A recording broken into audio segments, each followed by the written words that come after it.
2022 के राष्ट्रपति चुनाव में इस बार यशवंत सिन्हा और द्रौपदी मुर्मू के बीच में सीधी लड़ाई है। लोगों के बीच ये चर्चा का विषय बना हुआ है कि राष्ट्रपति चुनाव में कौन जीतेगा। इस बार के राष्ट्रपति चुनाव में भारतीय जनता पार्टी की अगुवाई वाली एनडीए की ओर से द्रौपदी मुर्मू मैदान में हैं, तो विपक्ष ने यशवंत सिन्हा को उम्मीदवार बनाया है। हालांकि राजनीतिक विशेषज्ञों का मानना है कि विभिन्न दलों के समर्थन को देखते हुए द्रौपदी मुर्मू के यशवंत सिन्हा की तुलना में राष्ट्रपति चुने जाने की संभावनाएं प्रबल हैं।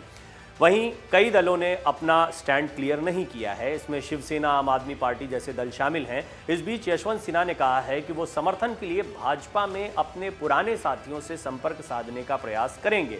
उन्होंने ये उम्मीद भी जताई है कि उनकी उम्मीदवारी को लेकर दिख रही विपक्ष की एकजुटता 2024 के लोकसभा चुनाव तक कायम रहेगी।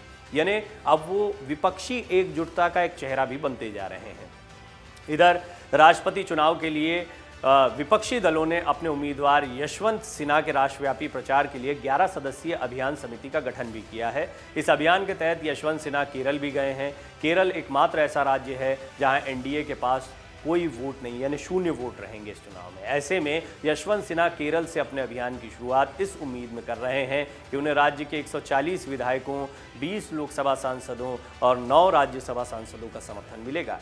केरल विधानसभा में 21,280 मतों के साथ 140 विधायक हैं। लोकसभा और राज्यसभा में 29 सांसद हैं, जिनके कुल 20,300 वोट हैं। केरल में सत्तारूढ़ लेफ्ट डेमोक्रेटिक फ्रंट और विपक्षी यूनाइटेड डेमोक्रेटिक फ्रंट दोनों विपक्ष के संयुक्त उम्मीदवार यशवंत सिन्हा का समर्थन कर रहे हैं। भाजपा की सहयोगी भारत धर्म जन सेना का राज्य की विधानसभा या संसद के दोनों सदनों में कोई प्रतिनिधित्व नहीं है।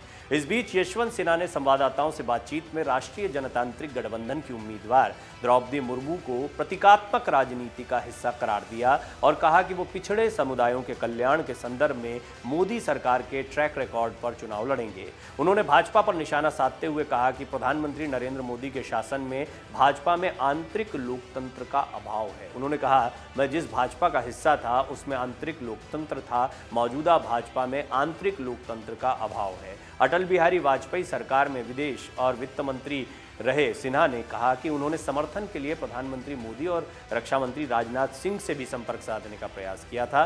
सिन्हा ने कहा, मैंने प्रधानमंत्री जी के यहाँ फ़ोन किया था। पूर्व की तरह इस बार भी उनके यहाँ से वापस कोई फ़ोन नहीं आया। मैंने राजनाथ सिंह जी को भी फ़ोन किया था, उनके यहाँ से फ़ोन आया तो उस वक्त मैं उपलब्ध नहीं हो पाया। बाद में मैंने फ़ोन किया तो उनसे बात नहीं हो पाई। यशवंत सिन्हा ने यह भी कहा कि भाजपा में जितने पुराने साथी हैं सबसे संपर्क करने की कोशिश करूंगा। उन्होंने आगे ये भी कहा कि मेरे नाम की घोषणा द्रौपदी मुर्मू से पहले हुई थी। राष्ट्रपति पद इतनी गरिमा का पद होता है कि बेहतर ये होता कि सबकी सहमति वाला एक उम्मीदवार होता। सरकार ने सर्वोच्च संवैधानिक पद के चुनाव के लिए सर्वसम्मति बनाने का प्रयास नहीं किया। उन्होंने आरोप लगाया, मौजूदा समय में प्रजातंत्र पंगु हो गया है। इससे भी बड़ी बात यह है कि सरकार अपनी एजेंसियों का दुरुपयोग कर रही है। ऐसा तो कभी नहीं हुआ था कि देश के बड़े बड़े नेता ईडी के दफ्तर में पहुंच रहे हैं और 50 घंटे से अधिक पूछताछ उनसे की जा रही है। सरकार की मंशा जांच करना नहीं है, बल्कि बेइज्जत करना है। यशवंत सिन्हा ने सोमवार को कांग्रेस नेता राहुल गांधी और राष्ट्रवादी कांग्रेस पार्टी के अध्यक्ष शरद पवार समेत कई प्रमुख विपक्षी नेताओं की मौजूदगी में अपना नामांकन दाखिल किया। राष्ट्रीय जनतांत्रिक गठबंधन की उम्मीदवार द्रौपदी मुर्मू ने पिछले हफ्ते शुक्रवार को नामांकन दाखिल किया था। राष्ट्रपति पद के लिए चुनाव 18 जुलाई को होना है। मतगणना 21 जुलाई को होगी। वर्तमान राष्ट्रपति रामनाथ कोविंद का कार्यकाल 24 जुलाई को समाप्त हो रहा है। राष्ट्रपति चुनाव 2022 के लिए मतदाताओं के वोट की कुल वैल्यू 10,86,431 है। इस तरह राष्ट्रपति चुनाव में जीत के लिए आधे से एक वोट ज़्यादा की ज़रूरत है। इस लिहाज से कम 5,43,216 वोट जीतने के लिए चाहिए। राष्ट्रपति चुनाव में बीजेपी के अगुवाई वाले एनडीए के पास 5,26,000 वोट हैं, जिनमें बीजेपी के साथ जेडीयू, एआईएडीएमके, अपना दल, LJP, NPP, Nishad party, NPF और एमएनएफ जैसे छोटे दल भी शामिल हैं। वहीं बीजेडी और कई अन्य दलों का समर्थन भी द्रौपदी मुर्मू को मिलते दिखाई दे रहा है, जिनमें झारखंड मुक्ति मोर्चा एक प्रमुख दल माना जा रहा है और साथ ही बिहार में नीतीश कुमार का मत भी शायद राष्ट्रपति पद के लिए द्रौपदी मुर्मू के साथ जाए, ये भी माना जा रहा है, क्योंकि बीजेपी का आदिवासी कार्ड बहुत स्ट्रांग है। इसके बावजूद यशवंत सिन्हा कड़ी टक्कर दे रहे हैं। दक्षिण या ऐसे राज्य जहां पर बीजेपी का वर्चस्व नहीं है, वहां से वो अपने लिए समर्थन जुटा रहे हैं।